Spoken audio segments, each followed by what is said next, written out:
There was a beautiful and intelligent princess named Satyavati. Once a great sage called Ruchika came to the king Gadi, who was the father of the beautiful princess Satyavati. The sage was completely mesmerized with the grace and beauty of the princess. The very next day, he went to the king's court, and the sage told the king about his mission, which was of utmost importance to him. With glazed eyes filled with determination, the sage asked for the hand of Satyavati in marriage. Gadi was certainly taken aback by this unexpected proposal. He did not expect his beloved daughter to live like the wife of a hermit in the remote forests, but then he could not outright refuse a sage, knowing the consequences of such an action. So the king posed a challenge. I will give you my daughter's hand if you can grant me 1,000 white horses with one black ear. The king was confident that the sage would not be able to arrange more than 10 such horses. Sage Ruchika left the kingdom and meditated on Lord Varuna. Varuna appeared before him. What do you seek, Sage Ruchika? I request you to grant me 1,000 pure white horses with one black ear.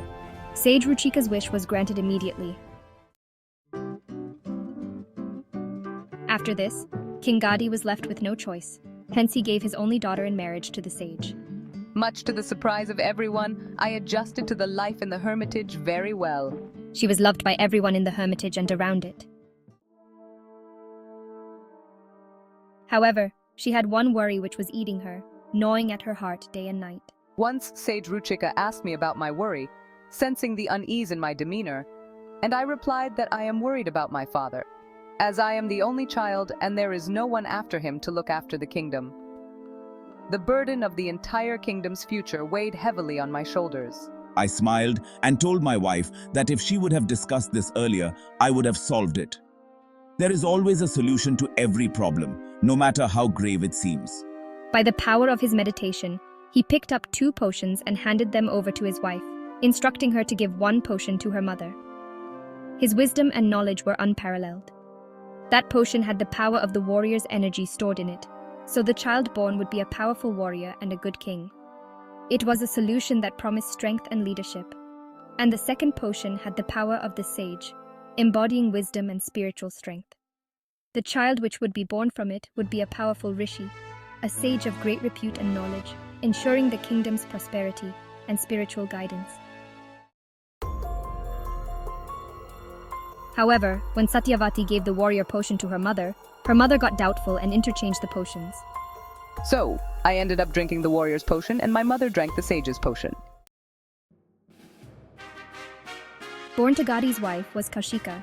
He was the king who fought with sage Vasishta for the heavenly cow Nandini. Kaushika was humiliated when he was defeated by the power of sage Vasishta's penance. Disgusted, Kaushika gave up his kingdom and decided to become a sage. But Kaushika was no normal sage. By the power of his penance, Kaushika became Brahmarishi Vishwamitra. As Satyavati had a child in her womb, I learned that the aura emanating from my wife was not what I had expected. It was a mix of divine energy and human vulnerability, something truly unique. Using the powers of my mind, I sensed what Satyavati's mother had done and told her everything. The secrets of the past were now revealed to us. I did not want my son to be a warrior, so I asked for help from my husband. Together, we sought a different path for our child's destiny. Using my power of penance, I shifted the power of a warrior to the next generation and told Satyavati that now his grandchild will be a warrior. This way, our lineage would still carry the strength of a warrior. The child born to Ruchika and Satyavati was sage Jamadagni. He carried forward the legacy, blending wisdom and strength. Jamadagni's son was Parashurama. True to Ruchika's power, Parashurama, though born to a sage, was one of the greatest warriors in the world. My fighting prowess is out of this world. It is believed that he got the world rid of the haughty and arrogant kings and warriors 21 times.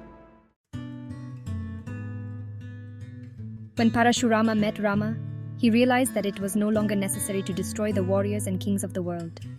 After meeting Rama, it is believed that I left the realm of humans never to come back.